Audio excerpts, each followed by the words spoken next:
In this chapter, we're going to talk about for loops. The for loop is another way to iterate over a set of statements in Python.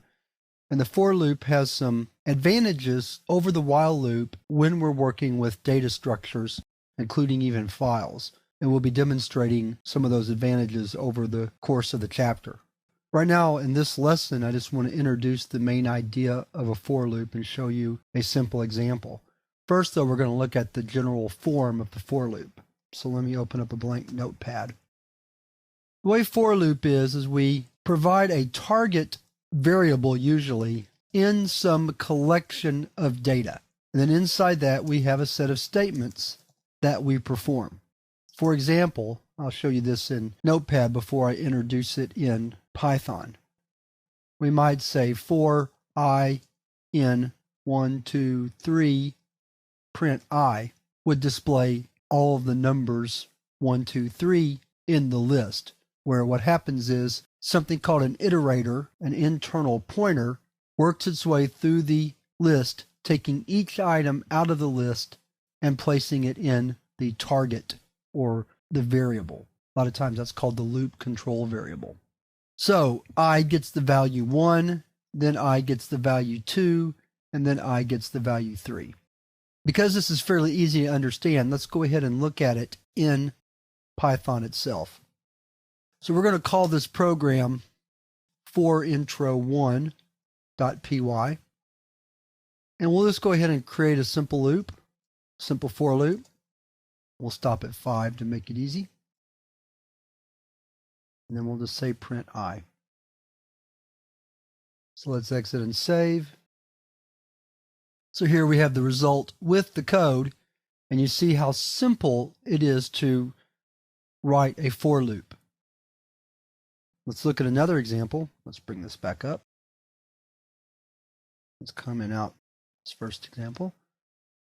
We could name our list and say numbers equals, then I'll just copy and paste this in, like so, and then say for X in numbers, print X. So essentially the same program. Let's save it. I'm going to bring it back up in a moment. Let's clear the screen, run the example, and there we see the very same thing. Let's look at one more example using the same code. Let's say we want to compute the sum of the numbers in our list. All we have to do here is add a summing variable, take out our print statement, sum is equal to sum plus X, then come right down here and say print X.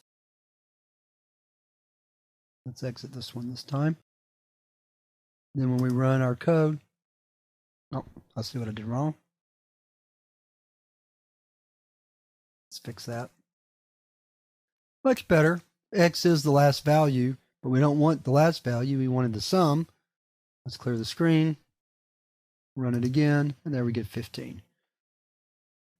A for loop is used to pull values out of a data structure so that we can perform some task on the items that are in the data structure. Most often, when we use a for loop, we're doing so that we could retrieve all of the values. So we're trying to get all the values out of numbers.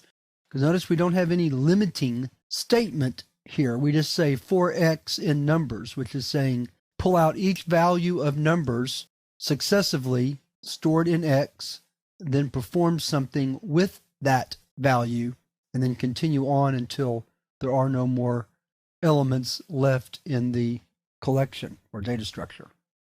That's all for this first lesson's introduction to for loops. We're going to continue our simple introduction in the next lesson before we move on to see more specific ways of using for loops with different types of data structures.